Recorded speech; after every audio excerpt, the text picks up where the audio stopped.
اس سے زیادہ خوبصورت، ڈیٹیلڈ اور انفارمیٹیو ویڈیو آپ نے آج سے پہلے کبھی نہیں دیکھی ہوگی۔ آئیں آج آپ کو آج سے 1400 سال پہلے کے زمانے کے اندر ویژول ٹیکنالوجی اور آرٹیفیشل انٹیلیجنس کی مدد سے واپس لیے چلتے ہیں اور آپ کو دکھاتے ہیں کہ رسول اللہ صلی اللہ علیہ وآلہ وسلم کا گھر، آپ کا محلہ اور وہ گلیاں کیسی تھی جہاں سے آپ گزرا کرتے تھے۔ یہ ویڈیو مدینہ میوزیم کے اندر سعودی گورنمنٹ نے لوگوں کو ایجوکیٹ کرنے کے لیے بنائی ہے، جو کہ ظاہر ہے کہ انٹرنیٹ پر اویلیبل نہیں ہے کیونکہ اس کو ٹکٹ بھر کر دیکھنے جانا پڑتا ہے، پر یہاں پر آپ اس کو فری دیکھ سکتے ہیں۔ تو ہماری ویڈیو شروع ہوتی ہے رسول اللہ صلی اللہ علیہ وآلہ وسلم کی ازواج مطہرات یا پاک بیویوں کے گھروں سے، جو کہ اس زمانے کے حساب سے کچے گھر ہیں۔ پہلا گھر جو آپ کو ویڈیو میں نظر آ رہا ہے یہ حضرت زینب بنت جحش رضی اللہ تعالیٰ عنہ کا ہے، جن کا تعلق قریش کے قبیلہ اسد بن خزیمہ سے تھا، اور ان کی والدہ کا نام امیمہ بنت عبد المطلب تھا، جو کہ رسول اللہ صلی اللہ علیہ وآلہ وسلم کی پھپھی تھیں۔ ان کا پہلا نکاح حضرت زید بن حارثہ رضی اللہ تعالیٰ عنہ سے ہوا، جو کہ نبی کریم صلی اللہ علیہ وآلہ وسلم کے آزاد کردہ غلام اور منہ بولے بیٹے تھے، اور یہ نکاح اللہ کی مرضی سے ایک معاشرتی اصلاح کے طور پر ہوا تاکہ عرب معاشرے کے اندر غلاموں اور آزاد عورتوں کے درمیان فرق کو مٹایا جا سکے۔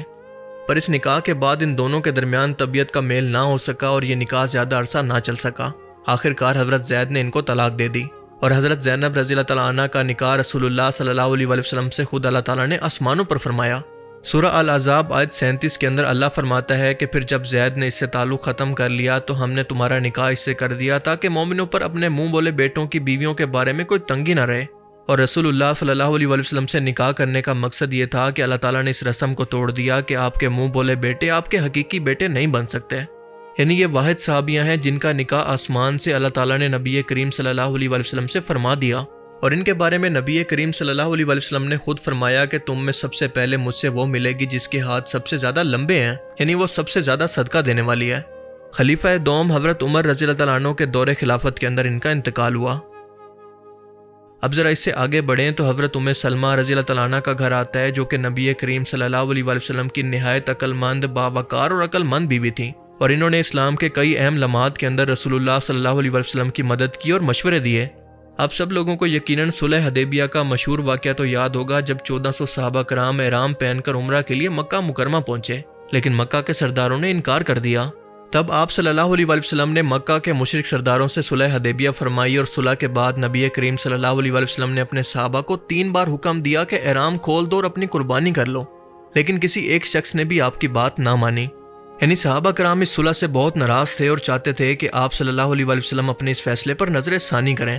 آپ صلی اللہ علیہ وآلہ وسلم اپنے خیمے میں گئے اور حضرت سلمہ کو یہ بات بتائی تو انہوں نے مشورہ دیا کہ اللہ کے رسول آپ باہر جا کر خود قربانی کریں اور اپنا سر منڈوا لیں، اور یہ لوگ خود بخود آپ کی پیروی کریں گے۔ نبی کریم صلی اللہ علیہ وآلہ وسلم نے ایسا ہی کیا، باہر آئے، قربانی کی، اپنا سر منڈوایا، اور یہ دیکھ کر تمام صحابہ کرام نے فوراً اس پر عمل کیا اور یہ معاملہ ختم ہو گیا۔ اور یہ حضرت سلمہ کی ذہانت کا بس ایک واقعہ ہے۔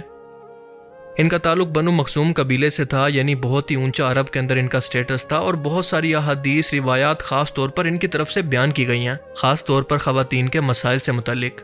رسول اللہ صلی اللہ علیہ وآلہ وسلم نے ان سے دل جوئی کی خاطر ان کو سہارا دینے کے لیے ان سے بڑھاپے کے اندر نکاح فرمایا، کیونکہ رسول اللہ صلی اللہ علیہ وآلہ وسلم کی رسالت پر ایمان لانے کے بعد جب سلمہ اور ان کے شوہر حضرت ابو سلمہ مدینہ ہجرت کرنا چاہتے تھے تو ان کے قبیلے نے ان کے بیوی اور بچوں کو جدا کر دیا۔ اب ان کے شوہر تو مدینہ روانہ ہو گئے، لیکن ان کے بچے کو سسرال نے چھین لیا، اور سلمہ کو ان کے قبیلے نے وہیں پر روک لیا، اور وہ پورے 1 سال تک اسی غم کے اندر رویا کرتی۔ آخر کار پورے 1 سال کے بعد ان قبیلے کے لوگوں کو ان پر رحم آ گیا اور ان کو چھوڑ دیا گیا، اور یہ واقعہ حضرت سلمہ کے صبر اور وفا کی بہترین مثال ہے۔ ابو سلمہ کی وفات کے بعد حضرت سلمہ کو انتہائی صدمہ ہوا۔ نبی کریم صلی اللہ علیہ وآلہ وسلم نے یہ دیکھا تو ان سے نکاح کا پیغام بھیجا۔ حضرت سلمہ نے یہ سنا تو جواب دیا کہ میں بوڑھی ہوں، میرے بچے بھی ہیں، اور میں غیرت والی عورت ہوں۔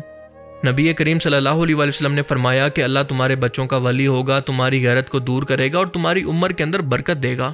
اور اس طرح سے وہ امہات المومنین بن گئی۔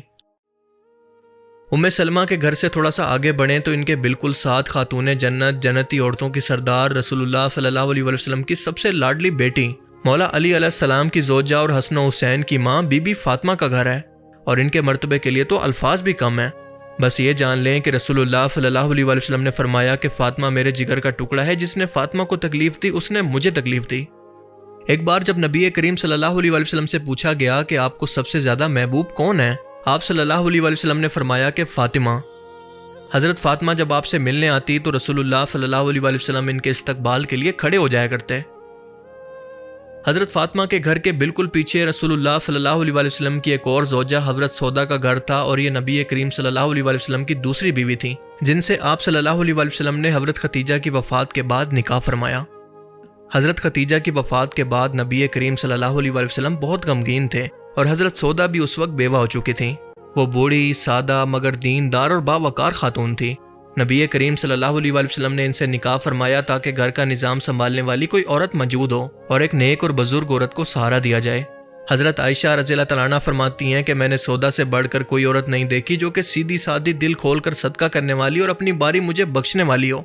اور ایسا حضرت عائشہ نے اس لیے کہا کہ جب حضرت سودا کی عمر بڑھنے لگی اور نبی کریم صلی اللہ علیہ وآلہ وسلم کو حضرت عائشہ زیادہ محبوب ہو گئی تو حضرت سودا نے اپنی باری حضرت عائشہ کو دے دی تاکہ وہ قیامت کے اندر نبی کریم صلی اللہ علیہ وآلہ وسلم کی بیوی کہلانے کا شرف حاصل کر پائیں۔ ان کا انتقال بھی حضرت عمر کے دور خلافت کے اندر ہوا۔ حضرت عائشہ نے 2210 سے بھی زیادہ احادیث روایت کی، اور صحابہ کرام ایون کے بڑے بڑے فقہا بھی ان سے علم سیکھنے آیا کرتے۔ حضرت عروہ بن زبیر فرماتے ہیں کہ میں نے کسی کو عائشہ سے بڑھ کر قرآن، حدیث، فقہ، طب، شعر، نسب اور عرب کے واقعات کا علم رکھنے والا نہیں پایا۔ جب منافقین نے حضرت عائشہ پر جھوٹا الزام لگایا، واقعہ افق ہوا تو اللہ تعالیٰ نے سورہ نور کے اندر قرآن کی آیات نازل کر کے ان کی برات فرمائی۔ اللہ نے خود فرمایا کہ بے شک وہ لوگ جھوٹے ہیں، یعنی اللہ نے حضرت عائشہ کی پاکیزگی کی گواہی دی۔ نبی کریم صلی اللہ علیہ وآلہ وسلم نے اپنے آخری دن حضرت عائشہ کے گھر پر گزارے، اور اپنی وفات سے پہلے آپ کا سر مبارک حضرت عائشہ کی گود میں تھا۔ آپ صلی اللہ علیہ وآلہ وسلم کا مسواک بھی انہی کے ہاتھ سے ہوا، یعنی آپ نے اس کو چبا کر نرم کر کے رسول اللہ کے منہ میں دیا، اور یہ مقام کسی اور بیوی کو حاصل نہیں ہوا۔ حضرت عائشہ کے ساتھ ہی برابر کے اندر حضرت حفصہ کا گھر تھا، جو کہ دوسرے خلیفہ حضرت عمر بن خطاب کی بیٹی تھیں۔ ان کے پہلے خامند حضرت انیس بن حذافہ غزوہ بدر کے اندر شریک ہوئے اور یہاں پر شہید ہو گئے۔ حضرت حفصہ رضی اللہ تعالیٰ عنہ پڑھی لکھی اور لکھنے والی خواتین کے اندر شامل تھی، اور قرآن کو محفوظ کرنے والی حافظات میں سے بھی تھیں۔ انہوں نے قرآن کریم کی ایک تحریری کاپی کو اپنے حجرے کے اندر محفوظ رکھا۔ نبی کریم صلی اللہ علیہ وآلہ وسلم کی وفات کے بعد قرآن کے جمع کیے گئے نسخے کو حضرت حفصہ کے پاس رکھا گیا تھا، اور اس طرح سے ان کا حجرہ قرآن کریم کے تحفظ کا پہلا سرکاری کتب خانہ بھی بن گیا۔ اب بڑھتے ہیں حضرت عائشہ کے حجرے کی طرف، جس کا 360 ویو آپ دیکھ سکتے ہیں۔ 5 بائی 6 میٹر لمبائی چوڑائی اور 2.5 میٹر اونچا، جس کے اندر آپ صلی اللہ علیہ وآلہ وسلم کے آرام کے لیے بستر موجود تھا، ایک پانی کا مشکیزہ، ایک چراغ اور کچھ معمولی سامان تھا۔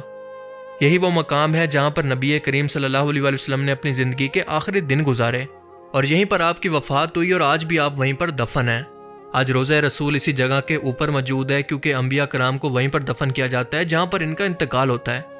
حضرت عائشہ کے گھر کا مین دروازہ کھجور اور بانس سے بنا ہوا تھا، جبکہ گھر کچی مٹی اور پتھروں سے بنا ہوا تھا، اور اس کی چھت کھجور کی شاخوں، اون اور چمڑے سے ڈھکی ہوئی تھی، اور بارش کے اندر یہاں سے پانی ٹپکنے لگتا۔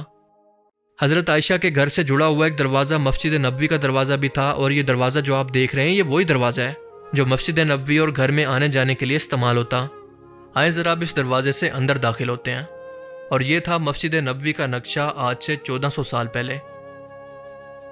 11 ہجری میں رسول اللہ صلی اللہ علیہ وآلہ وسلم کی وفات کے بعد جب حضرت ابوبکر کا انتقال ہوا، تب وہ کیونکہ والد تھے اور محرم تھے تو بنا کسی پردے کے حضرت عائشہ گھر کے اندر جا سکتی تھیں،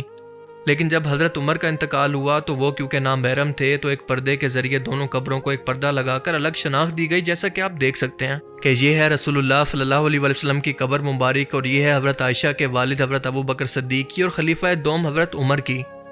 اب رسول پاک صلی اللہ علیہ وآلہ وسلم کی قبر کو الگ کرنے کا مقصد یہ تھا کہ لوگ رسول اللہ کی قبر کی زیارت کر سکیں اور یہاں پر آ کر سلام عرض کر سکیں۔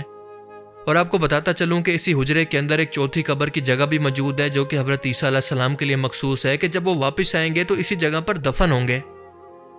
سال 92 ہجری کے اندر ولید بن عبد المالک نے مسجد نبوی کی توسیع کروائی تو حضرت عائشہ کا حجرہ بھی مسجد کے اندر شامل ہو گیا تاکہ لوگ آسانی سے روضہ رسول کی زیارت کر سکیں۔ اور اسی ٹائم کے اندر حجرے کے گرد ایک دیوار تعمیر کی گئی اور اس دیوار کو 5 کونوں والی دیوار بنایا گیا تاکہ قبر کی طرف کوئی بھی شخص آ کر سجدہ نہ کر سکے۔ اب اس کا مطلب یہ ہے کہ اس ٹائم کے اندر بھی قبر پرست مسلمان موجود تھے جن کو روکا گیا۔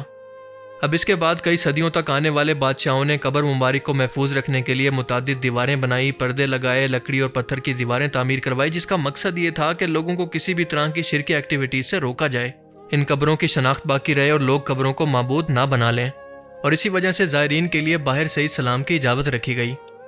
654 ہجری یا پھر 1254 عیسوی کے اندر مسجد نبوی کے اندر آگ لگ گئی، جس سے چھت، ستون اور کچھ حجرے متاثر ہوئے۔ مسلمانوں نے اس کے لیے دل کھول کر چندہ دیا اور مسجد کو دوبارہ تعمیر کیا گیا، اور پھر اس کے بعد قبر مبارک کو مکمل طور پر بند کر دیا گیا، اور آج کوئی بھی شخص قبر مبارک کو براہ راست نہیں دیکھ سکتا۔ سلطنت عثمانیہ کے سلطان عبد المجید اول نے مسجد کو خوبصورت طرز کے اندر سنگ مرمر، سبز گنبد اور نقش و نگار سے مزین کیا۔ موجودہ سبز گنبد یا پھر قبۃ الصخرہ اسی دور کے اندر بنا، اور اس ٹائم سے لے کر آج تک سنہری جالیوں کو پکڑ کر زائرین باہر سے اسلام پیش کرتے ہیں، لیکن اس کے اگر اندر جھانکنے کی کوشش کریں تو اندرونی طور پر کئی تہہ دار پردے، پتریلی دیواریں اور لوہے کی جالیوں کا نظام ہے، اور پیچھے کہیں جا کر زمین سے تھوڑا سا نیچے رسول پاک صلی اللہ علیہ وسلم کی قبر مبارک موجود ہے۔ اس پر پوری میری ایک الگ سے ویڈیو موجود ہے، جسے اگر آپ دیکھنا چاہتے ہیں تو یہاں پر کلک کر کے اس کو دیکھ سکتے ہیں۔ تب تک اگر آپ کو میری یہ کاوش پسند آئی تو اس ویڈیو کو ضرور لائک کیجیے، اور اب میں ملوں گا آپ سے ایک ایسی ہی نئی انٹرسٹنگ ویڈیو میں۔ تب تک کے لیے اپنا بہت سا خیال رکھیے گا۔ Thanks for watching this video. اللہ حافظ۔